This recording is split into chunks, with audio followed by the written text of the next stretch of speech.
Okay အားလုံးပဲမင်္ဂလာပါခင်ဗျာအခုမျှဝေပေးမယ့်သင်ခန်းစာလေးကတော့ထိုင်စကားပြောအခြေခံကိရိယာစကားလုံးလေးတွေဖြစ်ပါတယ်အခုမှထိုင်စကားကိုလေ့လာမယ့်သင်ချင်းများအတွက်အရင်ဆုံးလေ့လာသင်ရအောင်ချက်ထားတဲ့အခြေခံကိရိယာစကားလုံးလေးတွေဖြစ်ပါတယ်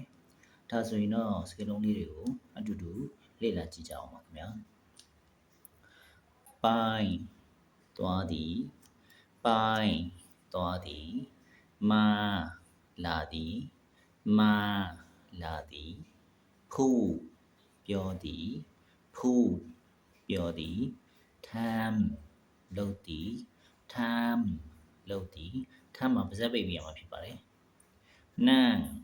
ထိုင်သည်နန်းထိုင်သည်ကင်းစားသည်ကင်းစားသည်ဒူကြည်သည်ဒူကြည်သည်လူထားသည်လူ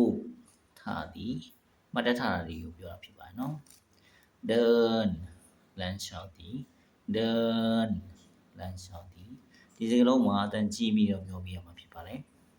ဝင်ပြေးသည်ဝင်ပြေးသည်หยุดရက်သည်หยุดရက်သည် ให้ပေးသည်ให้ပေးသည်เอาอยู่သည်เอาอยู่သည်ถือกายသည်ถือกายသည်